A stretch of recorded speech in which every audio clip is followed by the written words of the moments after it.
الله الرحمن الرحيم نحمده ونصلي على رسوله الكريم أما بعد أعوذ بالله من الشيطان الرجيم بسم الله الرحمن الرحيم قل إن صلاتي ونسكي ومحياي ومماتي لله رب العالمين لا شريك له وبذلك أمرت وأنا أول المسلمين صدق اللہ العظیم۔ بزرگان محترم اور عزیز دوستو، گزشتہ ہفتے قربانی کی حقیقت، قربانی کا مقصد، اس بات کو کہا گیا تھا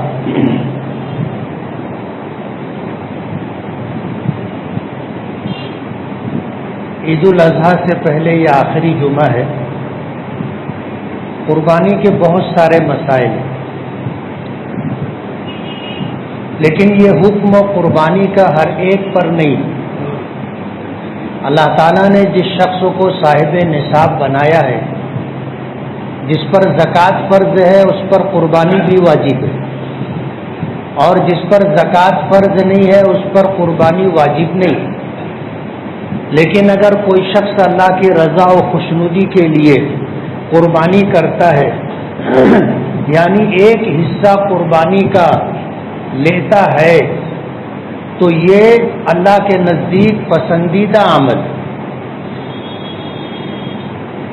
وجہ اس کی یہ ہے کہ گزشتہ ہفتے آپ نے سنا تھا کہ قربانی کا مقصد یہ ہے کہ ہم اللہ کی راہ میں ایک جانور قربان کر کے اس بات کا اظہار کرتے ہیں کہ بوقت ضرورت اگر جان بھی قربان کرنی پڑی تو ہم اپنی جان بھی اللہ کی رضا کے لیے قربان کریں گے۔ مال خرچ کرنے کا موقع آیا، اللہ کی رضا و خوشنودی کے لیے مال بھی خرچ کریں گے۔ اولاد کی قربانی دینے کا موقع آئے گا تو اولاد کی بھی قربانی دینے کے لیے تیار۔ اگر جذبات، خواہشات کی قربانی دینے کا موقع ہوگا تو ہم اس سے بھی دریغ نہیں کریں گے، اور اللہ کی اطاعت و فرما برداری میں گناہ کے قریب اگر ہم چلے گئے، اللہ کی رضا و خوشنودی کے لیے گناہ کرنا چھوڑ دیں گے۔ قربانی کا مقصد یہ نہیں ہے کہ اللہ نے مال دیا ہے، ہم مارکیٹ گئے، جانور خرید کے لائے، ہم نے قربان کر دیا۔ یہ تو ایک اتباع ہے اور اللہ کی رضا و خوشنودی حاصل کرنے کا ایک جز ہے، اس سے انکار نہیں ہے، لیکن یہی قربانی کا مقصد ہے ایسا بھی نہیں۔ حضرت ابراہیم علیہ السلام کی زندگی آپ دیکھو گے تو بچپن سے لے کے آخر عمر تک حضرت ابراہیم علیہ السلام کی سیرت اگر آپ دیکھو گے، قدم بقدم قربانیاں دیتے آئے۔ ابراہیم علیہ السلام کا جو گھرانہ تھا، جس گھر میں، جس خاندان میں پیدا ہوئے تھے، وہ بت فروش ہی نہیں، بت تراش تھے، ہاتھوں سے بت بنایا کرتے تھے، مارکیٹ میں اسے بیچا کرتے تھے۔ اللہ تعالیٰ نے حضرت ابراہیم علیہ السلام کو نبی بنانے کا فیصلہ کیا تھا، اور یہ بات آپ سن چکے ہیں کہ انبیاء کرام علیہم السلام اللہ پاک کا انتخاب ہوتے، اللہ نے ان کو چنا ہوتا ہے۔ مقام نبوت اور رسالت پر فائز کرنا اللہ کے پیش نظر ہوتا ہے، تو یہ جو انبیاء ہوتے ہیں اللہ کے منتخب کردہ بندے ہوتے ہیں۔ ماضی میں بھی ان سے کوئی گناہ، نبوت ملنے سے پہلے بھی ان سے کوئی گناہ نہیں ہوتا۔ اہل سنت والجماعت کا یہ عقیدہ ہے کہ انبیاء کرام علیہم السلام معصوم ہوتے۔ معصوم ہونے کا مطلب یہ ہے کہ اللہ انہیں عصمت عطا کرتا ہے، ہر گناہ سے حفاظت کا اللہ انتظام کر سکتا ہے۔ میں نے یہ بات کہی تھی کہ نبی کریم صلی اللہ علیہ وسلم نبوت ملنے سے پہلے مکہ مکرمہ میں ابتدا میں آپ نے تجارت کی، اسی کے ساتھ آپ نے لوگوں کی بکریاں بھی چرائی۔ بکریاں چرانے کے لیے بستی سے باہر ریگستانی علاقہ ہوتا تھا، دور دراز مقامات پر جایا کرتے تھے۔ ایک چرواہا ساتھ تھا، مکے میں کچھ ایک مجلس کی گانے بجانے کی، حضور پاک صلی اللہ علیہ وسلم کے ساتھ جو چرواہا تھا اس نے وہاں جانے کی خواہش ظاہر کی اور پروگرام یہ بنایا کہ آدھی رات میں وہاں رہوں گا، آدھی رات تم رہنا۔ پہلے حصے میں وہ گیا، آیا، حضور پاک صلی اللہ علیہ وسلم کو نبوت ابھی ملی نہیں تھی، غار حرا کا واقعہ پیش نہیں آیا تھا۔ آپ نکلے، راستے میں اللہ نے نیند مسلط کر دی۔ یہ خدائی انتظام ہے۔ حضرت یوسف علیہ السلام کا واقعہ آپ نے سنا ہوگا کہ زلیخا عاشق ہو گئی تھی اور گناہ کے ارادے سے محل میں محفوظ مقام پر ان کو بلایا اور سارے دروازے بند کر کے جب گناہ کی دعوت دی تو حضرت یوسف علیہ السلام نے کہا انی اخاف اللہ، میں اللہ سے ڈرتا ہوں، اور بھاگنے لگے تو زلیخا نے پیچھے سے کپڑا پکڑا اور دامن پھٹ گیا۔ اللہ نے انتظام یہ کیا کہ دروازہ خود بخود کھلا اور یوسف علیہ السلام دروازے تک بڑھتے رہے، دروازہ کھلتا رہا، نکلتے رہے، لیکن آخری درجے میں جو عزیز مصر تھا زلیخا کا شوہر وہ سامنے آ گیا۔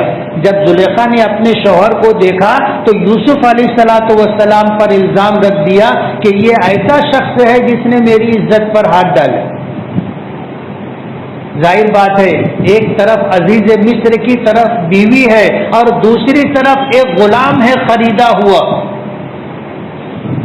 سچویشن، صورتحال آپ سمجھ سکتے ہو۔ اللہ پاک نے انتظام کیا اور یہ خدائی انتظام ہے کہ چند دن کا بچہ جو جھولے میں تھا اس نے یہ بات کہی، قرآن کریم میں آتا ہے کہ اگر یوسف کا دامن آگے سے پھٹا ہو تو یوسف گنہگار ہے اور یہ عورت پاک دامن ہے، اور اگر یوسف کا دامن پیچھے سے پھٹا ہو تو یہ عورت گنہگار ہے، یوسف پاک دامن ہے۔ دیکھا گیا تو ایسا ہی تھا کہ یوسف کا دامن پیچھے سے پھٹا تھا۔ عزیز مصر نے قبول کیا اور اس بات کا اظہار کیا کہ یوسف بے گناہ ہے، تم گنہگار۔ یہ خدائی انتظام ہے کہ اللہ انبیاء کرام علیہم السلام کو ہر حالت میں وہ صورتحال اور پوزیشن عطا کرتا ہے کہ کوئی ان کے اوپر کبھی انگلی نہیں اٹھا سکتا۔ ابراہیم علیہ السلام کا بچپن بھی بے داغ رہا، ایسے گھرانے میں پیدا ہونے کے بعد بھی کبھی بت پرستی کے قریب نہیں گئے۔ ظاہر بات ہے پورا گھر ایک طرف، پورا خاندان ایک طرف، اور ایک طرف حضرت ابراہیم علیہ السلام، اور ماتحت ہونے کی حیثیت ہے، بچپنا ہے، بڑوں کے ماتحت ہیں، ماننا، بڑوں کی اطاعت و فرما برداری کرنا ہر خاندان میں بچوں کا وتیرہ رہا۔ لیکن ابراہیم علیہ السلام نے بچپن سے بت پرستی کی مخالفت کی، شرک کی مخالفت کی، کبھی اطاعت و فرما برداری نہیں کی۔ حدیث پاک میں حضور نے فرمایا لا طاعۃ لمخلوق فی معصیۃ الخالق، اللہ کی نافرمانی میں کسی کی اطاعت نہیں کی جائے گی۔ باپ اگر گناہ کے لیے کہے، ماں گناہ کے لیے کہے، اللہ کی نافرمانی نہیں کریں گے، گناہ نہیں کریں گے۔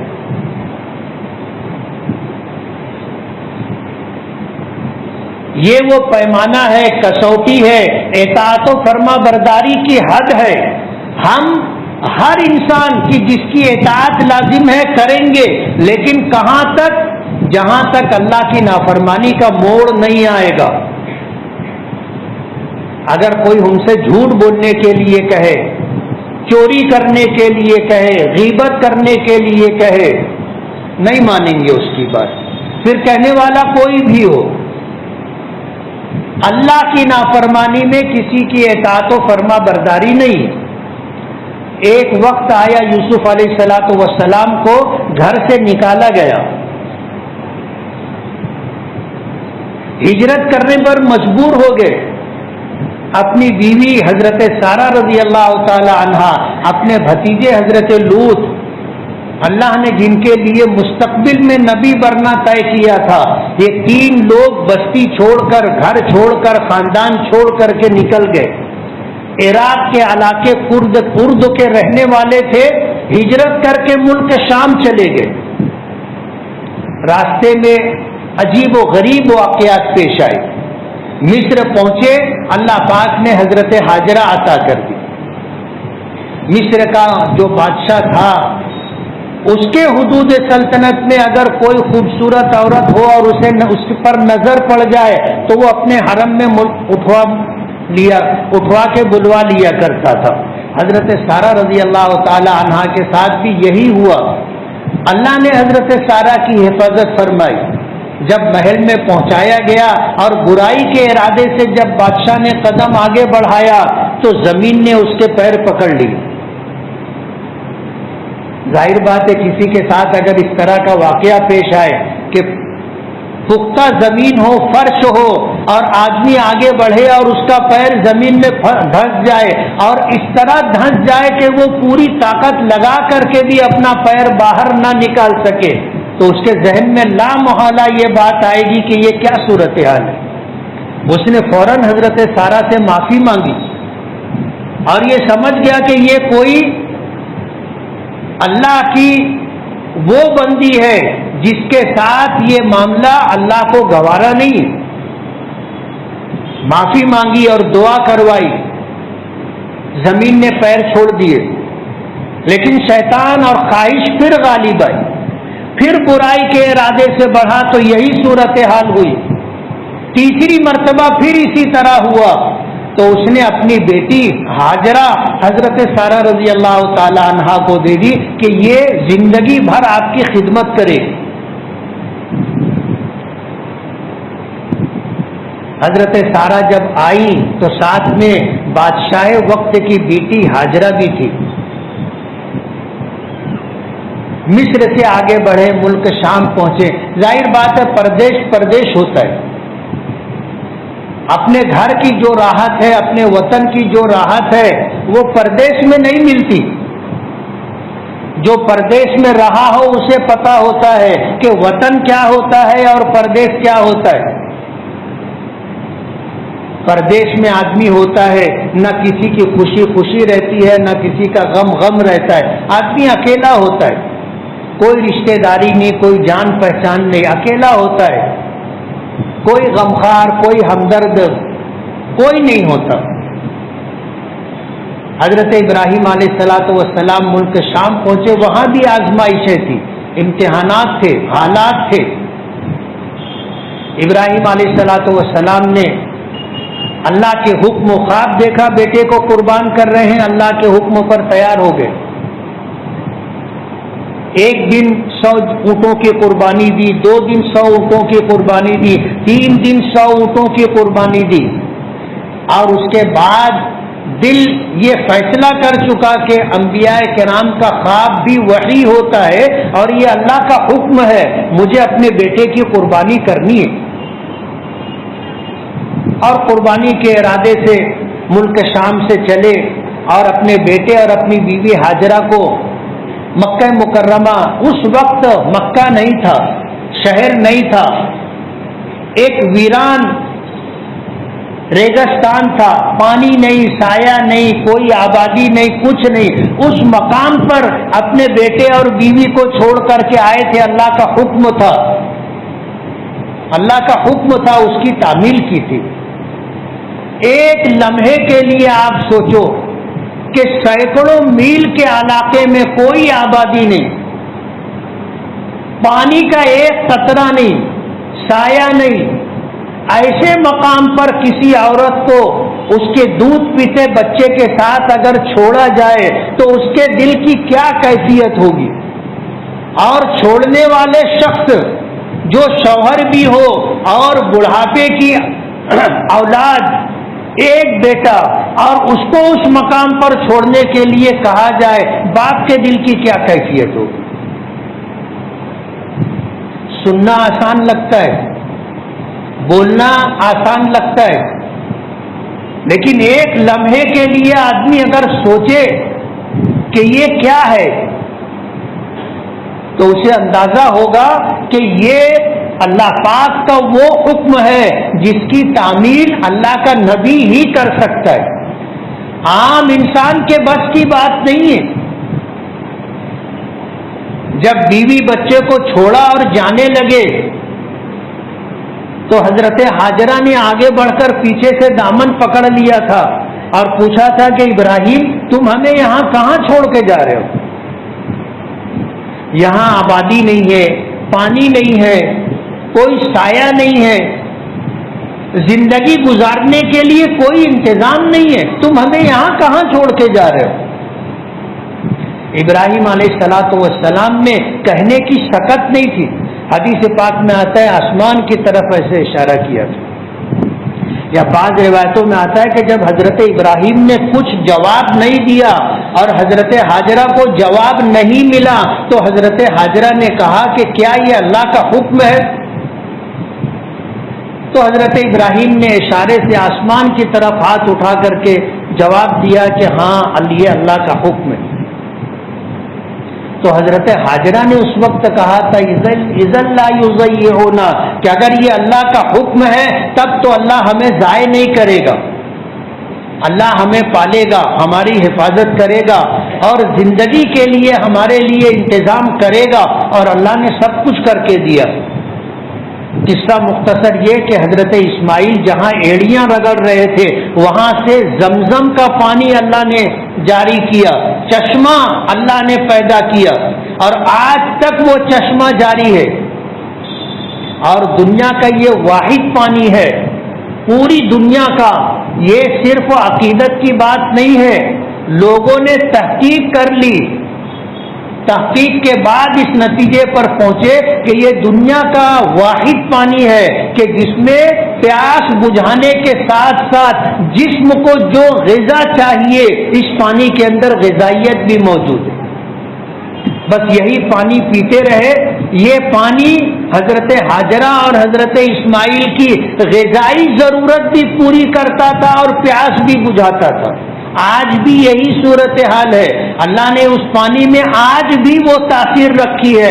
اسی کے ساتھ حضور پاک صلی اللہ علیہ وسلم نے فرمایا ماء زمزم لما شرب لہ، کہ زمزم کا پانی صرف پیاس ہی نہیں بجھاتا، زمزم کا پانی صرف بھوک ہی نہیں مٹاتا، زمزم کا پانی جس مقصد کے لیے پیا جائے گا وہ مقصد اللہ پاک پورا کرے گا۔ بے اولاد اگر یہ نیت کر کے پیے کہ اللہ مجھے اولاد کی نعمت عطا فرمائے، اللہ اولاد دیں گے۔ بے گھر یہ نیت کر کے پیے کہ اللہ مجھے گھر عطا کرے، میرا رشتہ نہیں ہو رہا ہے اللہ رشتہ کروا دے، میں بیمار ہوں اللہ مجھے شفا دے دے، میں مقروض ہوں اللہ میرے قرضے کا انتظام کر دے، میں پریشان ہوں اللہ میری پریشانیاں دور کر دے۔ زمزم کا پانی پیتے وقت جو دعا کی جائے گی، اللہ سے جو مانگا جائے گا اللہ وہ عطا کرے گا، اور یہ معمولی بات نہیں ہے۔ حضرت ابراہیم کو حکم ہوا اولاد کی قربانی، مکہ مکرمہ پہنچ گئے، اور پہنچ جانے کے بعد بیٹے کو لے کر کے چلے، پورا واقعہ آپ نے سنا۔ باپ نے کہا انی ارا فی المنام انی اذبحک، میں نے خواب دیکھا ہے کہ بیٹے میں تجھے ذبح کر رہا ہوں، فانظر ماذا ترا، تیری کیا رائے ہے؟ پوچھا جا رہا ہے بیٹے سے جس کو اللہ کے نام پہ قربان کرنا ہے کہ تیری کیا رائے؟ تو وہ بچہ جواب دیتا ہے یا ابت افعل ما تؤمر، کہ میرے والد آپ کو جو حکم دیا گیا ہے آپ اسے کر گزریے، ستجدنی انشاءاللہ من الصابرین، آپ مجھے انشاءاللہ صبر کرنے والوں میں سے پائیں، اللہ کے نام پر قربان ہونے کے لیے تیار ہوں۔ حضرت ابراہیم نے اپنے بیٹے اسماعیل کو مینا کی وادی میں ایک پہاڑ کے دامن پر